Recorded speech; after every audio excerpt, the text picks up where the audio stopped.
आज कुंभ पर चर्चा कर रहे हैं, नहीं इसका उत्तर मैं देता। अरे बहस नहीं, ये तरीका मेरे साथ नहीं चलेगा। नो, अपने अवसर पर बोलोगे, मेरे साथ ये नहीं चलेगा ना, अपने अवसर पर बोलोगे। कहा जा रहा कुंभ का राजनीतिकरण हो रहा है, समाजवादी पार्टी कह रही है। दारू के अड्डे पर राजनीति की चर्चा हो सकती है, हैं? चोर चपाल सब राजनीति की चर्चा कर सकते हैं, मुकदमों में फंसे लोग, भ्रष्टाचारी लोग राजनीति की चर्चा कर सकते हैं, हैं? 100 लंबी लंबी गाड़ियां लेके चलने वाले धनपशु राजनीति की चर्चा कर सकते हैं, संत राजनीति की चर्चा नहीं कर सकते। क्यों भैया?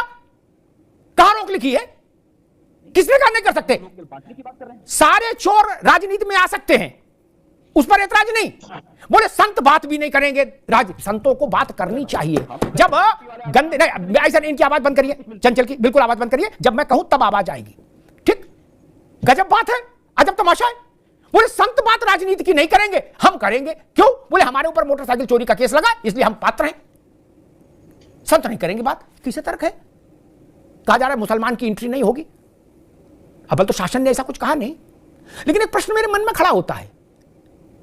जो लोग बार बार ये कहते हैं, आचार्य जी आप भी इस पर गौर करना, जो लोग बार बार ये कहते थे कि क्या मंदिर बन जाने से, क्या मंदिर से रोजगार मिलेगा, वही लोग कह रहे हैं कि कुंभ में हमें दुकान क्यों नहीं लगाने दे रहे। ये तो नहीं चलेगा। क्यों लगाना चाहते दुकान? जब वहां कुछ है ही नहीं तो क्यों लगाना चाहते दुकान? वहां समोसे की दुकान के लिए क्यों प्राण दिए हो कि हमें दुकान खुलवा दो समोसे की? क्यों? आप तो कहते थे इनमें कुछ रखा ही नहीं, इससे रोजगार मिलेगा। मैं काशी का विषय जब आया था, काशी का लोकार्पण हुआ था काशी कॉरिडोर का, तो समाजवादी पार्टी के एक विद्वान प्रवक्ता मेरे साथ थे, उन्होंने हमसे यही कहा कि इससे क्या होगा। तो फिर मैंने उनको 5 मिनट सब डिटेल बताया कि इससे क्या होगा, और आज भी पता लग रहा है क्या हो रहा है। 8 करोड़ लोग एक साल में गए। एक बनारस हिंदू यूनिवर्सिटी का एक आकलन कहता है एक व्यक्ति घर से घर तक 3000 रुपए मिनिमम खर्च करता है। 8 करोड़ गुणे 3000 एक साल में पूरी अर्थव्यवस्था पूर्वांचल की घूम गई। ये ना समझ लोग अपना एक ही टेप बजा रहे हैं, और इस बात के लिए प्राण भी दिए कि कचौड़ी की दुकान हमें वहां खुलवा दो प्रयागराज में, कुंभ में। क्यों भाई?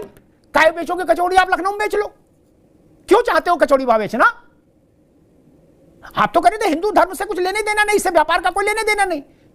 45 करोड़ लोग हवा खा के आएंगे और हवा खा के चले जाएंगे। वो नासमझ लोग हैं जो कुंभ की अर्थव्यवस्था नहीं जानते। कुंभ की आज से नहीं, अनादिकाल से भारत की अर्थव्यवस्था में कुंभ का योगदान रहा है। और आज तो 45 करोड़ की आबादी जब कुंभ आएगी तो वो भारत के पूरे अर्थचक्र में एक गति पैदा करेगी, एक नई किस्म की वाइब्रेशन पैदा करेगी। दुनिया भर के जो बड़े कंपनियां हैं वो कुंभ के लिए वहां तैयारी कर रही हैं, क्योंकि उनको पता है कि 45 करोड़ लोग यहां रहेंगे।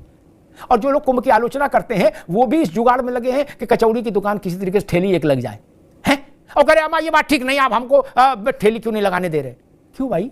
क्यों चाहते हैं आप ठेली लगाना? आपके लिए तो कुंभ है, तो ठेली लगाना क्यों चाह रहे हो? खैर राघवेंद्र जी, विषय वही है। एक बात हम कहेंगे, जो बात चंचल कह रहे हैं या अखिलेश जी कह रहे, छोड़िए। मैं एक बात कहता हूं देश की तरफ से, अभी रुकना होगा। देश की तरफ से 13 तारीख को कुंभ शुरू होगा, 13 जनवरी को। मैं 12 जनवरी को, आचार्य जी इस बात से मेरे ख्याल से आप भी सहमत होंगे, 12 जनवरी को मैं संगम के पानी की रिपोर्ट देखूंगा। क्या? 12 जनवरी को संगम का जल पवित्र होना चाहिए। राघवेंद्र जी, सपा क्या कह रही, सपा जाने, बसपा क्या कह रही, बसपा जाने, आप क्या, भाजपा क्या कह रही, भाजपा जाने।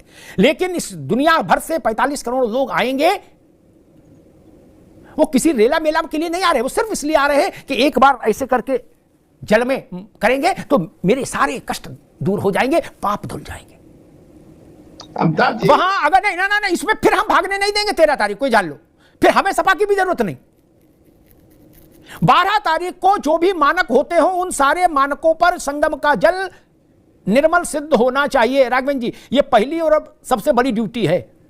ठीक, फैशन की 4 चीजें कम हो कुंभ में, हमें कोई दिक्कत नहीं। क्या? स्विस कॉटेज 4 कम बने, कोई समस्या नहीं।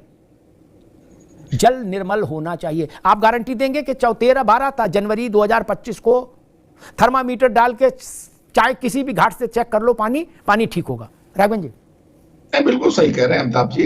इस सब की व्यवस्था कर ली गई है, उसको कैसे किया जाएगा ये सब योजना बना ली गई है। अमिताभ जी, मैं पार्टी की तरफ से पूरा आपको आश्वासन देता हूं और पूरी जिम्मेदारी के साथ कह रहा हूं, 13 तारीख को आप उसका बिल्कुल, चाहे कोई भी 13 नहीं 12, उसके 13 को तो मेला शुरू हो जाएगा। 12 से पहले से व्यवस्था कर दी गई है अमिताभ जी, उसके जो है अविरत धारा रहेगी और बहुत स्वच्छ पानी रहेगा, आप उसका आचमन कर सकते हैं। मैं ये पार्टी के प्रवक्ता के तौर पे आपको ये आश्वासन देना चाहता हूं और निश्चित रूप से ये कहना चाहता हूं। एक चीज मैं एक निश्चित रूप से एक बात मैं और कह दूं, अरविंद जी आप लोगों को भी ध्यान चाहूंगा, मैं चाहूंगा कि मेला प्रशासन यानी सरकार, आचार्य जी बड़ी नई बात कह रहा हूं, ठाकुर ने मन में डाल दी, मेला प्रशासन और सरकार मिलके 1-1 लीटर की बोतल कांच की, प्लास्टिक की नहीं कांच की, 12 जनवरी का गंगा जल पैक करा के उसके साथ सर्टिफिकेशन लगा के समाज मायावती जी, अखिलेश यादव जी, स्वामी प्रसाद मौर्य जी, प्रमोद तिवारी जी, इनके घर सबके घर भिजवाओगे?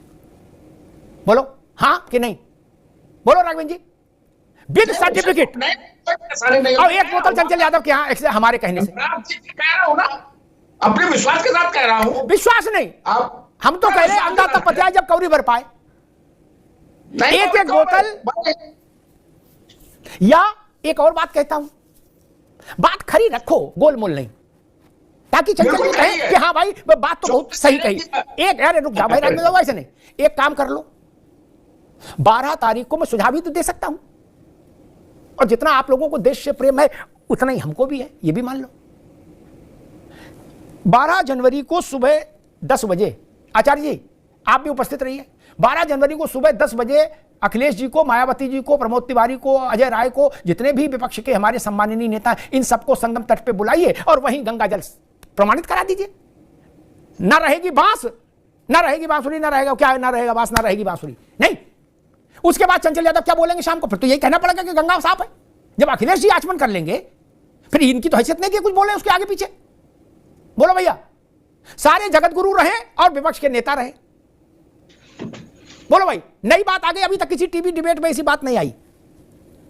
राघवेंद्र जी, अरे चंचल बाबू को किसी भी तरीके से मैं चंचल यादव जी को आमंत्रण करना चाहता हूं। चंचल यादव के आमंत्रण से क्या होगा? इनके ऊपर वाला बहस में आएगा, बोलेंगे चंचल कौन होते हैं? मैं कह रहा हूं हाथी के पांव में सबका पांव। अखिलेश जी को क्यों नहीं बुलाना चाहते आप? नहीं, अखिलेश जी को आना चाहिए, अखिलेश जी को बुलाने की चीज है क्या? ना बुलाना चाहिए, गलत बात, गलत बात। अखिलेश जी को आमंत्रण जाएगा, व्यवस्थित तरीके से जाएगा। ना हमने जो बात, अब रुक